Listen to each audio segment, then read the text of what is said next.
Xoş görmüşük.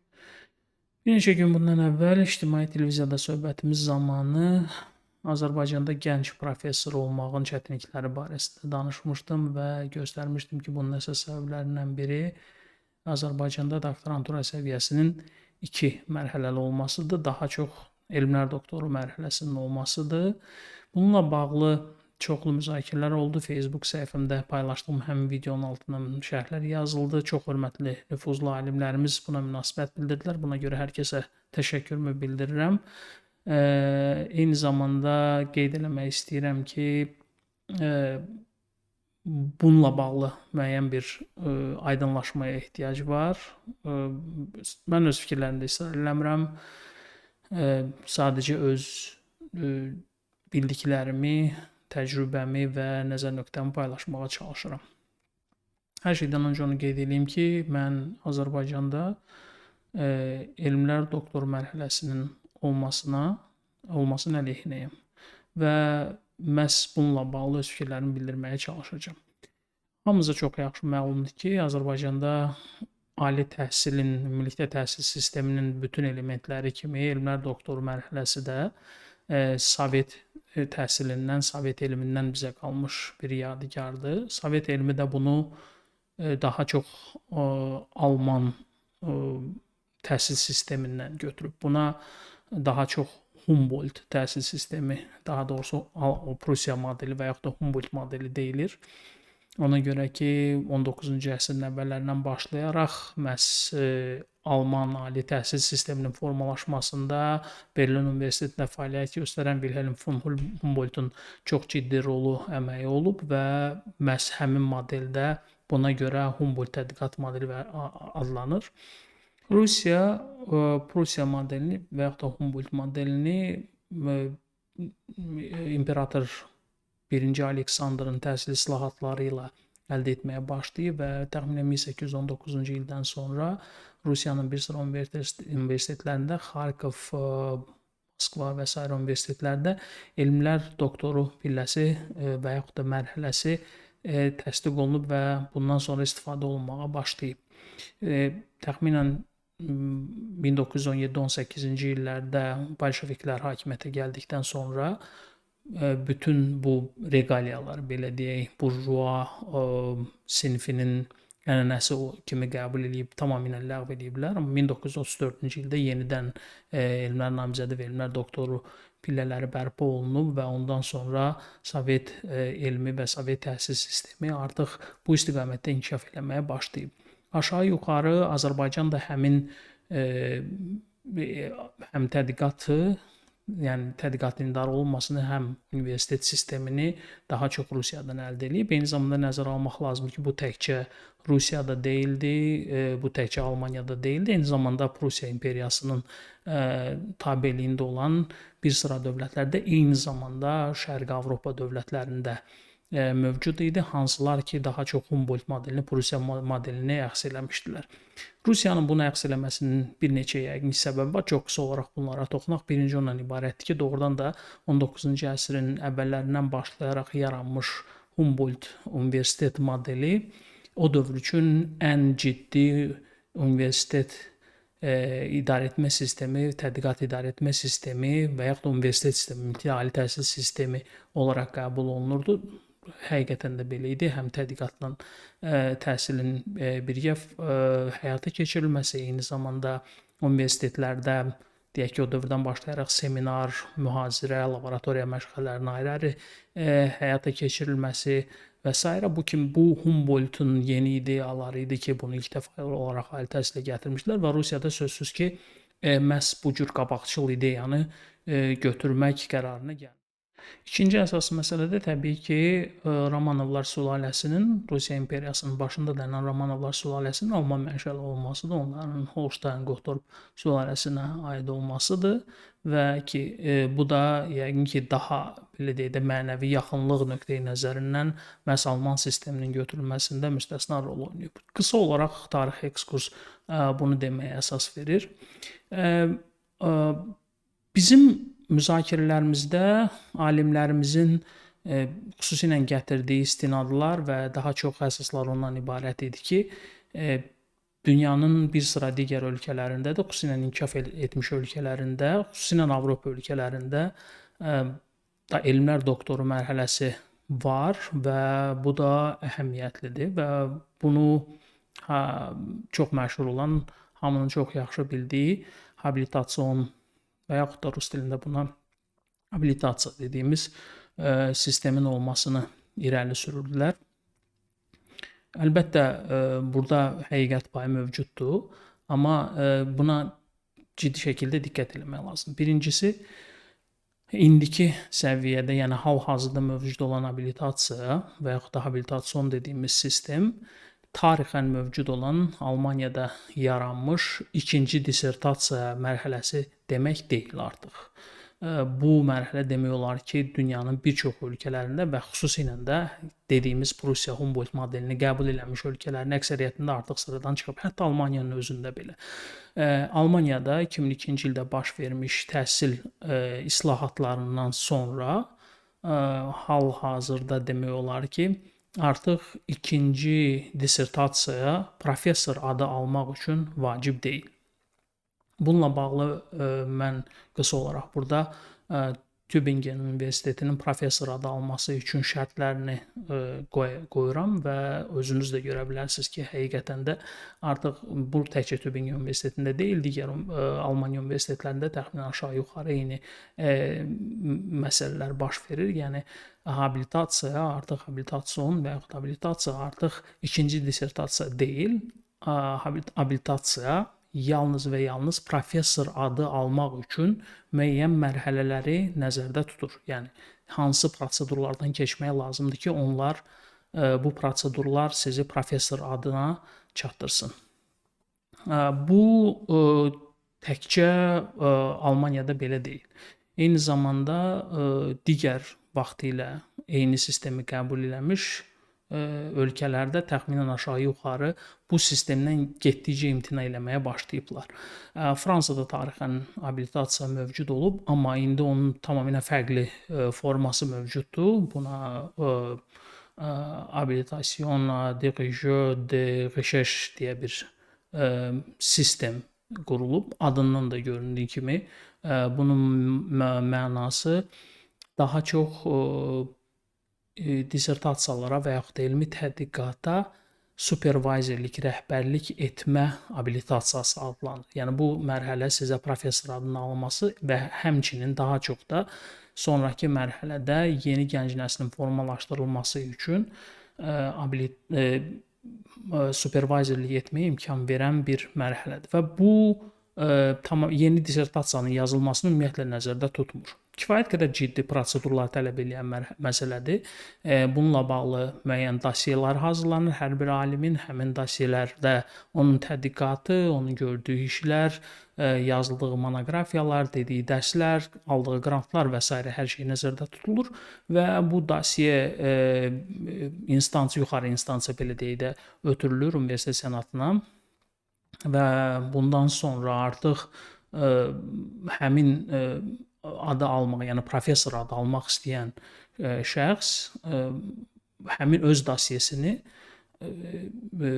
müdafiə edir. Yəni dissertasiyanı müdafiə eləmir, sadəcə dosiyesini, yəni özünün gördüyü işləri, indiyə qədər həyata keçirdiyi tədqiqatları şifahi müdafiəsi ilə məşğul olur və bu mərhələni keçdikdən sonra o professor adı ala bilir. Aydın məsələdir ki, bunu yəqin ki, bir çoxlarımız yaxşı bilir ki, Fransada professor adını da hətta ölkə rəhbəri verir, yəni Fransa prezidenti verir.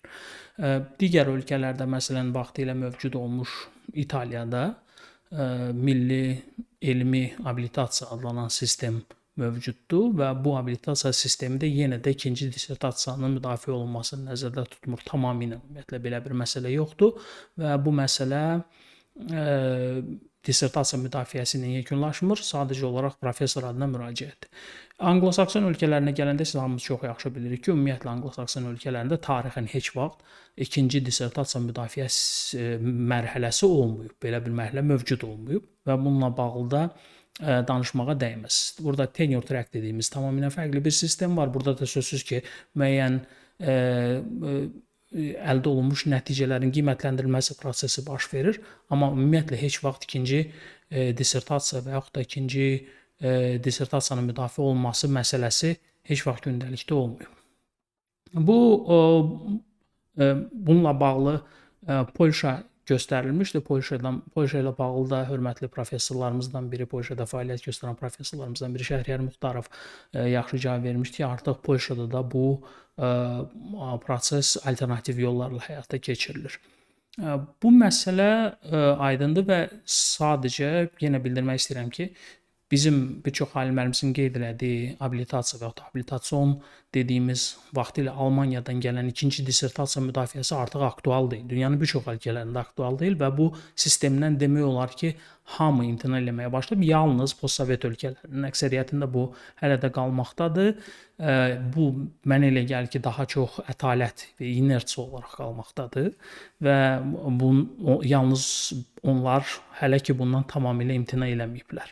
Amma digər hallarda abilitasiya əksərən ikinci dissertasiyanın müdafiə olunmasını deyil, daha çox professor adı almağın müxtəlif prosedur yollarını qeyd edən məsələdir ki, bu da aşağı-yuxarı Amerikada və yaxud Anglo-Sakson sistemində, Britaniyada olan tenure track sisteminin müəyyən formalarından biri kimi nəzərdən keçirmək olar.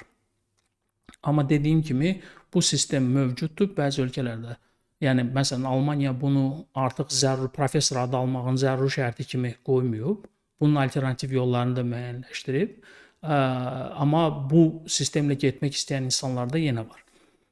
Məncə, bura qədər aydındır. Hamımız başa düşürük ki, sistem artıq bu sistem, yəni vaxtilə Humboldt sistemi, Humboldt tədqiqat, Humboldt universitet modeli indiki səviyyədə, indiki mərhələdə daha çox belə deyək də özünü doğrultmur və yeni daha çox Anglo-Sakson modeli daha üstünlük kəsb eləməyə başlayır.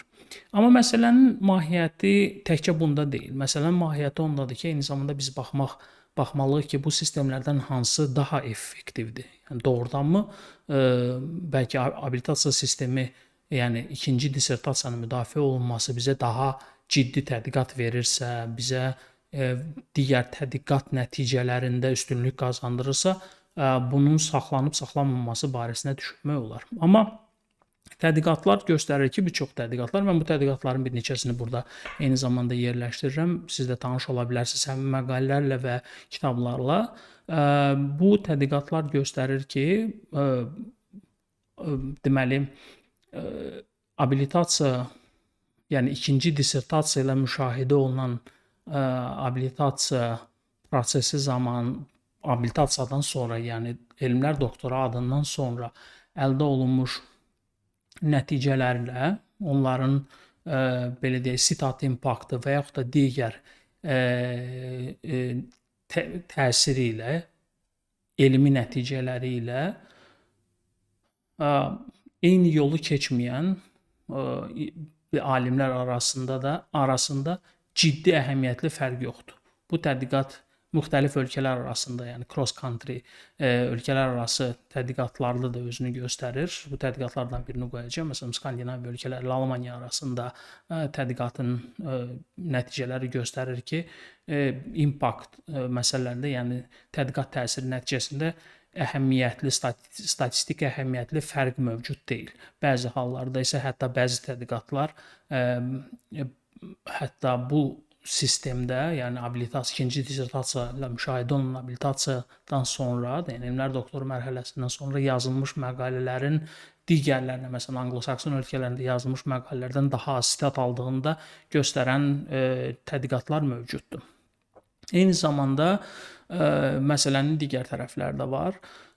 Bunlar ondan ibarətdir ki, tədqiqatlar açıq-aydın göstərir ki, abilitasiya sistemi, yəni ikinci tədqiq, yəni burada mən faktiki olaraq abilitasiya dediyim halda daha çox onu nəzərdə tuturam ki, bu ikinci dissertasiya ilə, yəni elmlər doktoru mərhələsi anlayışını nəzərdə tuturam. İkinci dissertasiya ilə müşahidə olunan abilitasiya mərhələsi ilə bu olmayan ölkələrdə, məsələn, elmi tədqiqat qrantlarına çıxış kifayət qədər ciddi fərqlənir.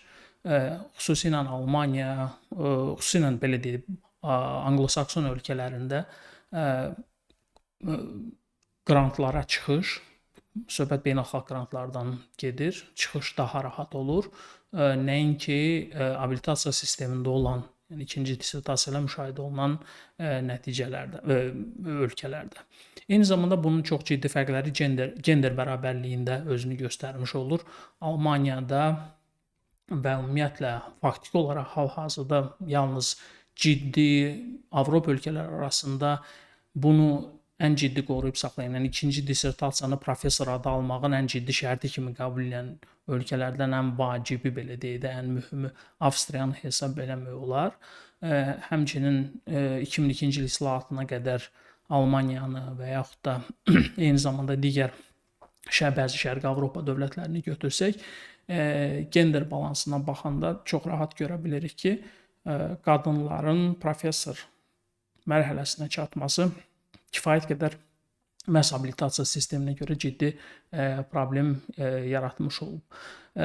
Bununla bağlı tədqiqatın digər sahələrində də ciddi, belə deyək də, məsələlər ortalığa çıxır. Yəni tədqiqat nəticələri müqayisə edildikdə açıq-aydın şəkildə görmək olur ki, istər yazılmış tədqiqatların təsir faktorlarına görə, istər qrantlara çıxış məsələlərinə görə, istər beynəlxalq kollaborasiyada, əməkdaşlıqda tədqiqatların həyata keçirilməsinə görə tenure track sistemi, yəni hal-hazırda mövcud olan iki sistemdən biri olan daha çox Anglo-Sakson sistemi daha irəlidədir, nəinki abilitasiya sistemi.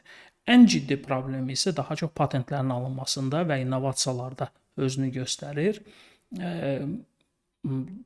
Abilitasiya, yəni ikinci dissertasiya ilə müşahidə olunan abilitasiya sistemində patentlərin alınması səviyyəsi tenure track sistemindən dəfələrlə aşağıdadır və bunu tədqiqatlar açıq şəkildə göstərir və bu barədə də məlumatları yenə burada qoyuram.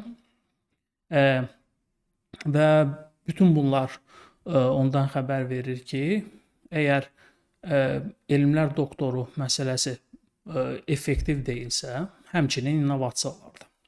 Əgər bu effektiv deyilsə, bu ondan xəbər verir ki, bu barədə düşünməyə dəyər. Xüsusilə ciddi məsələlərdən biri elmin kommersiyalaşması məsələsidir. Elmin kommersiyalaşması məsələsində, yəni elmi nəticələrin sənayeyə keçməsində abilitasiya sistemində bu kifayət qədər ciddi problemləri görmüş oluruq. Bunun səbəbləri ondan ibarətdir ki, ikinci dissertasiyanın yazılması, ikinci dissertasiyanın müdafiə olunması kifayət qədər uzun bir vaxt tələb eləyir. Bundan sonra professor adına müraciət eləmək və s.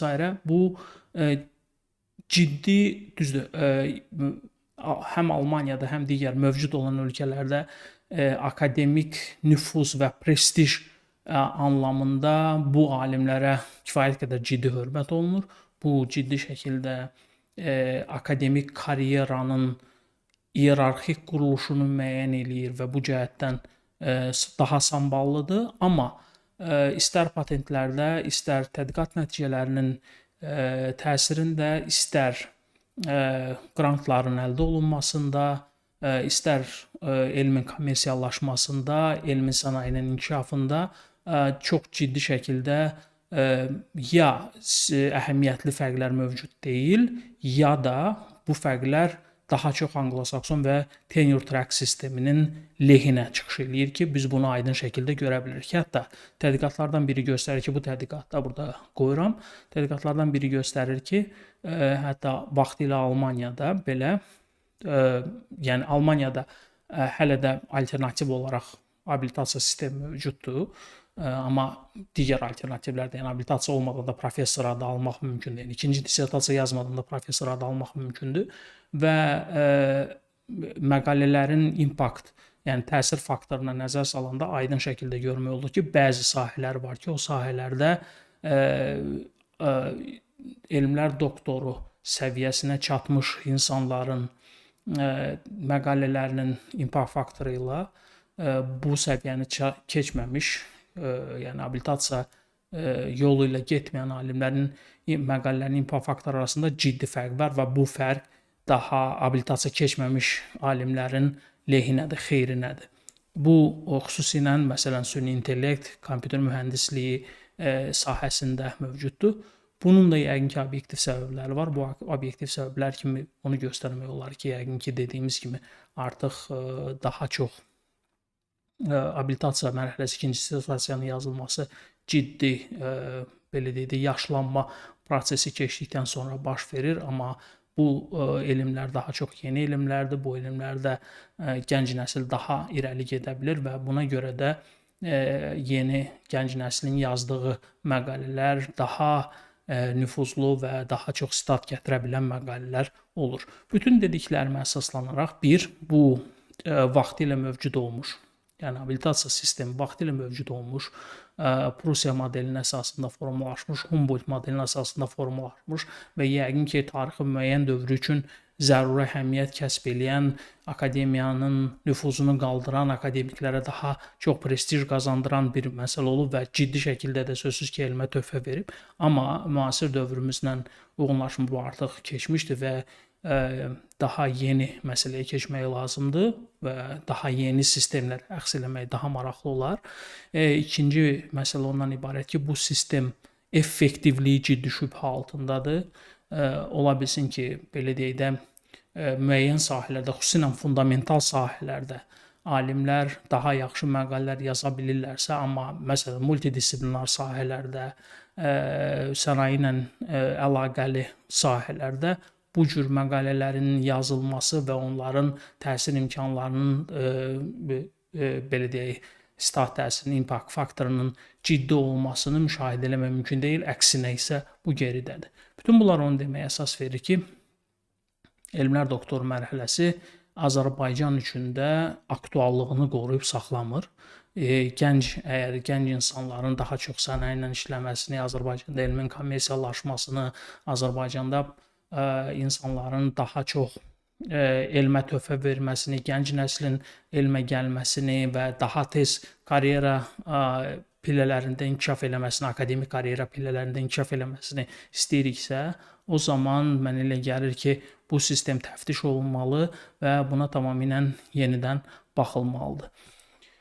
Təşəkkür edirəm.